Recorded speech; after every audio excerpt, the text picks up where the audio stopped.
Leviticus 16, the Day of Atonement. The Lord spoke to Moses after the deaths of Aaron's sons, reminding him that the holy presence was not to be approached lightly. Once a year, and only once, the high priest entered the most holy place. Aaron was to bathe, put on simple linen garments, and bring a bull for his own sin offering and 2 goats for the people. 1 goat was offered upon the altar. Its blood was sprinkled before the mercy seat, atoning for the sins of the nation. The other goat, the scapegoat, was brought before Aaron. Aaron laid both hands upon its head, confessing over it all the iniquities of Israel. Then the goat was led into the wilderness, carrying away the sins of the people, a symbol of a God who removes transgression, sending it far from his children. This sacred day taught Israel that sin must be dealt with, but mercy was always God's desire. Leviticus 17, the sacredness of blood. The Lord commanded that all sacrifices be brought to the tabernacle. No man was to slay an animal in the open field and offer it as he pleased, for the altar was the meeting place between God and his people. Then the Lord spoke a foundational truth, for the life of the flesh is in the blood. Blood was not to be consumed, for it represented life itself. It belonged to God as the means of atonement. This law taught Israel to honor life, to treat sacrifice with reverence, and to recognize that forgiveness comes through a price.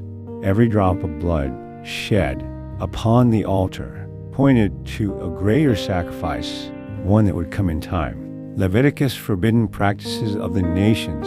The Lord spoke, "Ye shall not do after the doings of Egypt, nor after the doings of Canaan." Israel was surrounded by nations whose practices destroyed families and dishonored God. Therefore, laws were given to protect purity, marriage, and human dignity. No man was to uncover the nakedness of family members. No one was to lie with a neighbor's spouse. No one was to offer a child to Molech, a practice dark and cruel. And the Lord said, "Defile not yourselves in any of these things, for the land itself would become polluted and would vomit out those who practiced such deeds." Holiness was not only about ritual, but about honoring the sacredness of life and family. Leviticus 19, the call to holy living. This chapter unfolds like a tapestry of righteousness. The Lord said, "Ye shall be holy, for I, the Lord your God, am holy. Honor thy father and mother. Keep the Sabbath. Do not turn to idols. When you reap your field, leave the corners for the poor and the stranger. Do not steal. Do not lie. Do not swear falsely. Do not curse the deaf or put a stumbling block before the blind. Judge your neighbor in righteousness. Do not hate your brother in your heart. Reprove him, but do not bear a grudge." And shining among all commands, "Thou shalt love thy neighbor as thyself." Holiness was not coldness.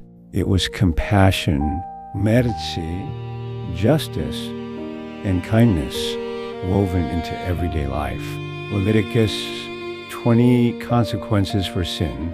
The Lord spoke of penalties for sins that corrupted the nation. Those who offered their children to Molech were to be cut off.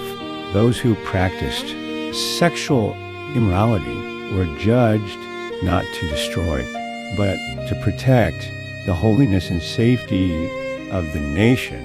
And the Lord repeated, "Ye shall be holy unto me, for I, the Lord, am holy, and have severed you from other people, that ye should be mine."